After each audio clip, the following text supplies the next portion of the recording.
Vous devez entendre ceci si vous êtes un passionné de mystères non résolus. Abonnez-vous si vous souhaitez voir d'autres vidéos dans ce style. Nous sommes en 2007. Dans la paisible ville côtière de Praia da Luz, au Portugal, des vacances en famille prennent une tournure tragique. Cette petite ville, connue pour ses plages pittoresques et son atmosphère tranquille, est soudainement plongée dans le chaos.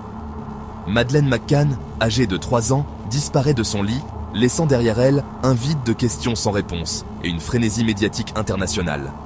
La disparition de cette petite fille aux yeux bleus et au sourire innocent devient rapidement le centre de l'attention mondiale. Les McCann, une famille britannique, profitèrent de vacances avec des amis. Jerry et Kate McCann, les parents de Madeleine, avaient planifié ce voyage pour se détendre et passer du temps de qualité avec leurs enfants et leurs amis proches.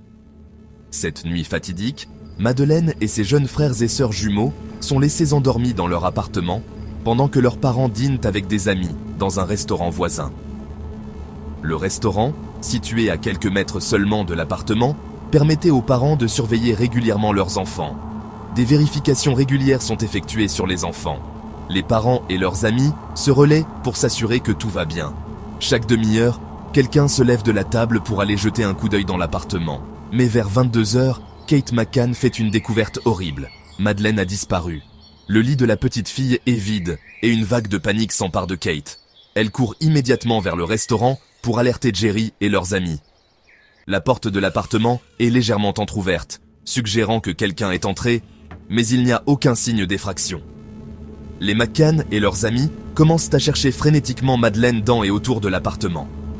La panique et la confusion s'emparent de la station balnéaire alors que des recherches effrénées commencent pour retrouver l'enfant disparu. Les voisins, les touristes et même les employés de l'hôtel se joignent aux recherches, utilisant des lampes de poche pour fouiller chaque recoin de la station. La nouvelle de la disparition de Madeleine se répand comme une traînée de poudre.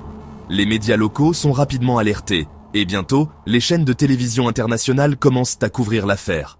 Ce qui a commencé comme une affaire locale d'enfants disparus s'est rapidement transformé en l'un des mystères les plus médiatisés et les plus perplexes du XXIe siècle.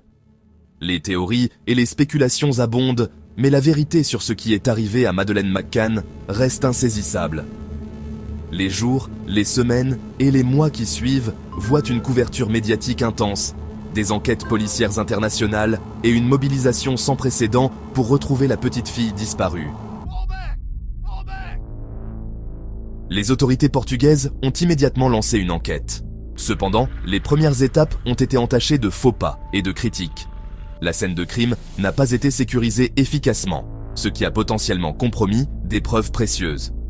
Les barrières linguistiques et les différents protocoles d'enquête entre les autorités portugaises et les enquêteurs britanniques ont encore entravé les efforts initiaux. Malgré ces défis, l'enquête a continué. Des témoins ont été interrogés et chaque recoin de la station balnéaire a été fouillé. Les McCann, propulsés sous les feux des projecteurs, ont pleinement coopéré. Ils ont maintenu leur innocence tout en appelant désespérément au retour sain et sauf de leur fille. Au fil des jours et des semaines, l'enquête sur la disparition de Madeleine a soulevé plus de questions que de réponses. Les enquêteurs ont été confrontés à une multitude de pistes, chacune promettant des réponses, mais finissant par se révéler être une impasse. De nombreuses pistes ont été suivies, mais elles ont finalement mené à des impasses. Les enquêteurs ont dû trier des centaines de témoignages et d'indices, espérant trouver le moindre fil conducteur. Une des premières théories s'est concentrée sur la possibilité d'un cambriolage qui aurait mal tourné. Les signes d'une effraction ont été minutieusement examinés, mais les preuves étaient minces. Cependant, rien n'a été signalé comme volé dans l'appartement, ce qui met en doute ce scénario. Les enquêteurs ont alors dû écarter cette hypothèse, malgré les apparences initiales. Une autre piste d'enquête s'est centrée sur l'implication potentielle d'un réseau pédophile opérant dans la région de l'Algarve. Cette théorie a suscité beaucoup d'attention et de ressources. Cette théorie a gagné du terrain en raison de rapports faisant état d'individus suspects aperçus dans les environs au moment de la disparition de Madeleine. Des témoins ont décrit des comportements étranges et des visages inconnus. Cependant, malgré des efforts considérables pour identifier et appréhender tout suspect potentiel, aucune preuve concrète n'est apparue pour étayer cette théorie.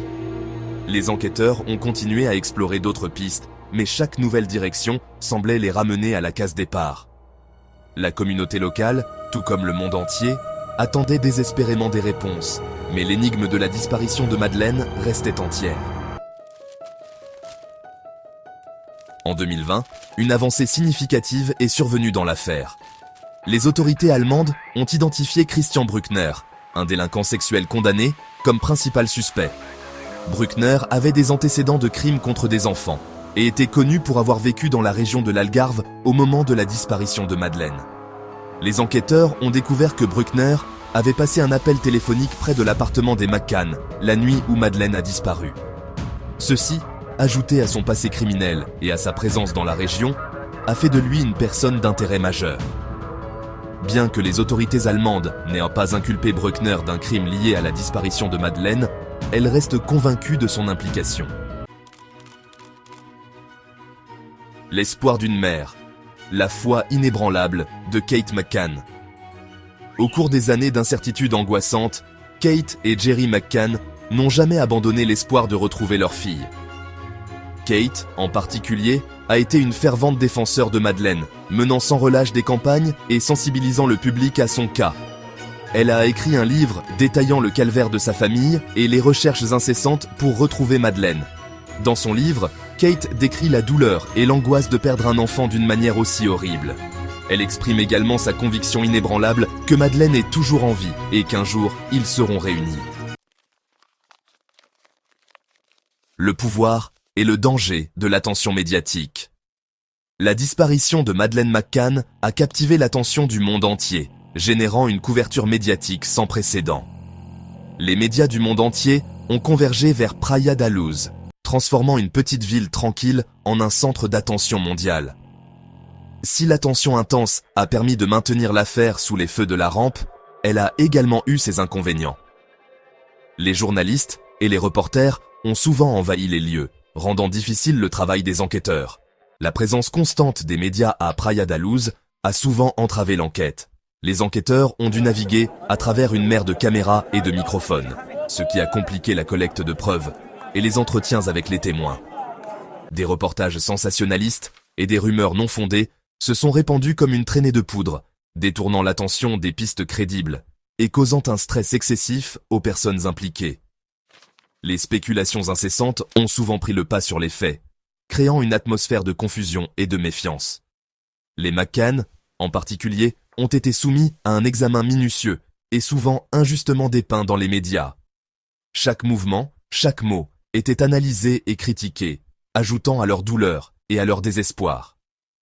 Ils ont été accusés d'être impliqués dans la disparition de leur fille, malgré l'absence de preuves. Les accusations infondées et les théories du complot ont non seulement terni leur réputation, mais ont également détourné l'attention des véritables efforts de recherche de Madeleine. L'impact des médias sociaux a également amplifié la situation, permettant à des millions de personnes de partager leurs opinions et théories, souvent sans fondement. Cette cacophonie numérique a rendu encore plus difficile la distinction entre les faits et la fiction. Les experts s'accordent à dire que bien que l'attention médiatique puisse être bénéfique pour maintenir une affaire dans l'actualité, elle doit être gérée avec soin pour éviter les dommages collatéraux. Une couverture responsable et éthique est essentielle pour soutenir les enquêtes et protéger les personnes impliquées. La recherche de réponses continue. Malgré de nombreuses théories, des enquêtes approfondies et d'innombrables heures consacrées à la recherche de Madeleine, sa disparition reste non élucidée. L'affaire a fait l'objet de documentaires, de podcasts et d'innombrables articles de presse, chacun tentant de reconstituer le puzzle de ce qui s'est passé cette nuit-là à Praia da Luz. De nouvelles pistes continuent d'apparaître. Cependant, aucune n'a fourni les réponses définitives que les McCann et le monde recherchent si désespérément. L'affaire rappelle brutalement la complexité des enquêtes criminelles, la force durable de l'espoir et l'impact dévastateur d'une perte aussi profonde. Le mystère persistant de Madeleine McCann. La disparition de Madeleine McCann est une tragédie qui continue de hanter le monde. L'image de son visage innocent, figé à jamais dans le temps, à l'âge de 3 ans, est un rappel poignant de la fragilité de la vie et du mystère persistant qui entoure son destin. La vérité sera-t-elle un jour révélée ? La famille de Madeleine trouvera-t-elle enfin les réponses qu'elle recherche désespérément ? Ces questions persistent, gravé dans les annales des mystères non résolus.